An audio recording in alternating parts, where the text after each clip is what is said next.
Hello guys, and welcome back to another video. It has been a minute. I hope you guys have been anticipating this video.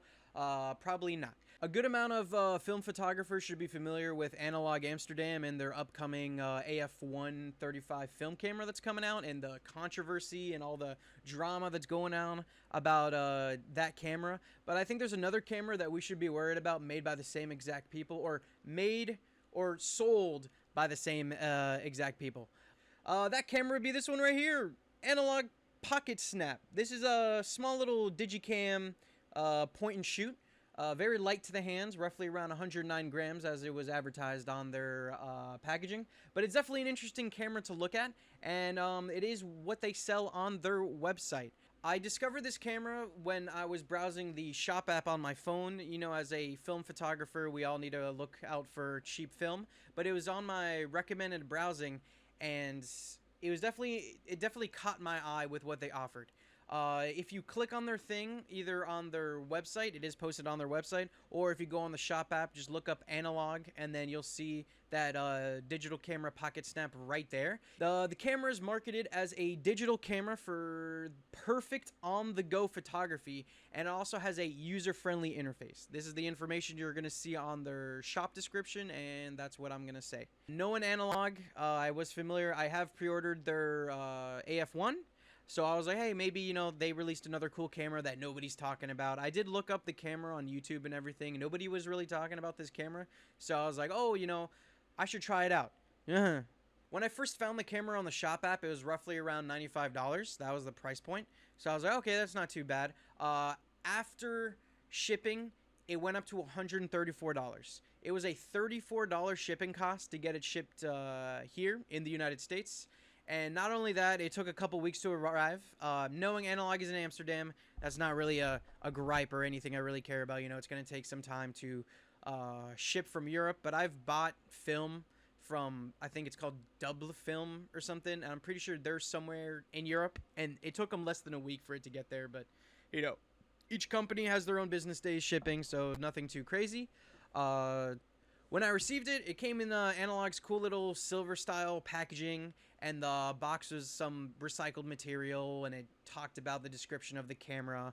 It's definitely a cheap camera. It feels plasticky, but it did have some weight to it, but it was definitely one of those like cheap plastic cameras that, you know, definitely don't want to drop, is what I would say. The camera does have a USB-C slot that's going to be just to charge the battery. And I don't know if you can connect it to your computer. I never really tried. I only just took out the memory stick to... It does have a small battery. I want to say the battery, if you are keeping it on and shooting it on the go, I was down in Brickell for around an hour or two, and it was already down to 2 bars left out of like maybe 5 is what it says on the interface of the camera. But with that, so maybe you got around 2 to 3 hours of shooting, and that's assuming you keep it on the entire time and, you know, shooting it on the go. Test the camera, I took it as if like a newbie photographer. I'm already a newbie photographer, but, you know, just keeping the ISO and auto. I didn't really touch any settings, just left ISO and auto. It has a white balance setting. It does have filters, some cool features like that. But I never really touched anything. I just left it on the raw JPEG. It has a music section, which is really interesting. I think you can play music on the camera if you wanted to, or maybe when you launch it, you can, it has like a little chime to it. I really don't know. But the two main ones that I was really interested in was, you know, the photo section, of course, and then video. So the camera does take video. It takes 4K video. Let me know if this is 4K to you. Testing, testing, testing. Yeah, no, that's not 4K. It also has a slow-mo feature.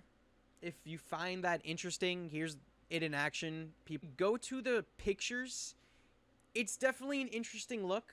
I tested out, like, you know, a close-up photo with the flash, and then just basic close-ups without the flash. You see, like, in the pictures, this is really up close. You see it's not focused at all. I think the camera definitely struggles with really zoomed in or like up close photography. Very grainy, and its autofocus is just so weird sometimes. I found a lot of struggle in the autofocus.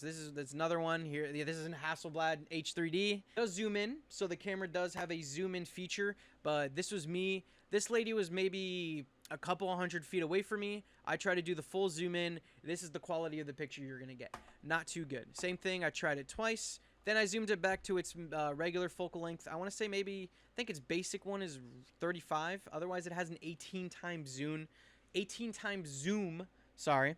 But I wouldn't mess with it. Just keep it on like the basic focal length. I think it has an f-stop of like f2 point something. f2.0 is what they advertise, but you know, it's kind of hard to, you know, show that off in this. The blues are a little bit oversaturated. The blues look a little too bluey, and then the greens look a little bit too muddy. There's definitely some interesting pictures. I didn't really hate some of them. I was like, oh, this is cool, but I think it's the struggle and the autofocus and the colors. It's nothing too crazy, but it's not a camera I would recommend. It definitely has like a film look to it, like a vintage look to it, and maybe that's what they were trying to do. That's trying to get it, like, it gives off that vintage look. But when you start looking at some, it's just like the autofocus failed so badly. It's just like disgusting. And it could also be the shutter speed. I think it shoots at a stuck shutter speed of maybe 1/25. Actually, looking at the properties for each photo, it does have a varying shutter speed. Like, I saw some like 1/1000th of a second, and then some others like 1/60th of a second. So it definitely has a variable shutter speed, but it never really said there's no way to like to change it or set it up in the settings. Just is definitely weird. My favorite pictures is gonna be like this cool Honda motorcycle thing. I like the yellows that it turns out in the camera. It definitely has some interesting look to it, so I really like the colors in this. But basically, it's just like a basic digital camera. It's like, it's just like. From the beginning, the camera was really suspicious. It was just like the way it looked, and then it's just hard to explain, but it just screams like drop shipping. Every time you turn on the camera, it greets you, and then when you wanted to turn it off, it would say goodbye.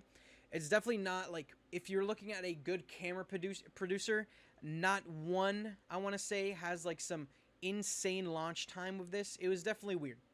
So I was like, you know what, like, let me put on my detective hat, sorry.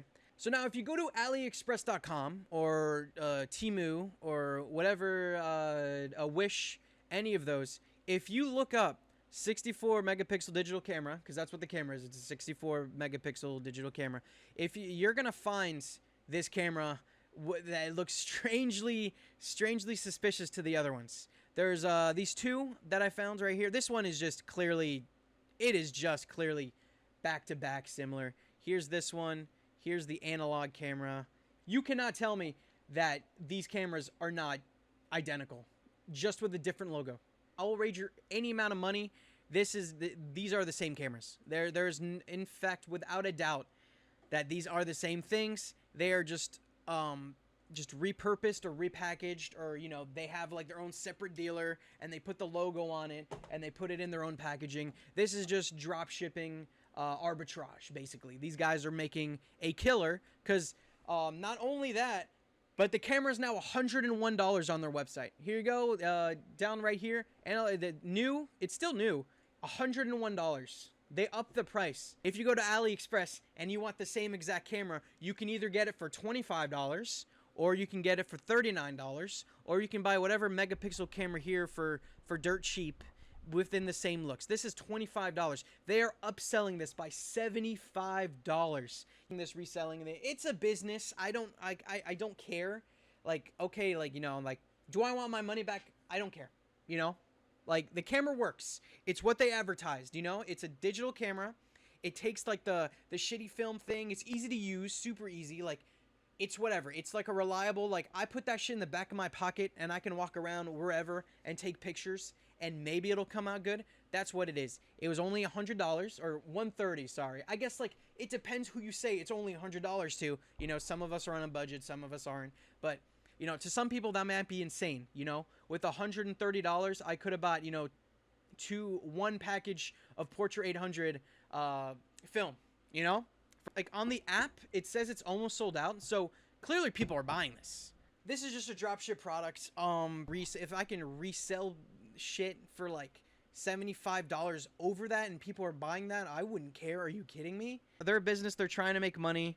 It's just like interesting, like, we're carrying, like, you know, okay, oh, like the 35, the AF-1, you know, okay, they're building it by scratch, assuming, showing all that stuff, so at least they're building something from here. But then you have this thing that, like, you know, is still available. Not saying that they should delist it, you know, if people are buying it, and, you know, it is a morally, I guess, sure, to upsell by $75, okay, but, you know, it's just, like, you know, it's how businesses run. I'm sure, like, they're making a killer from this if people are buying this.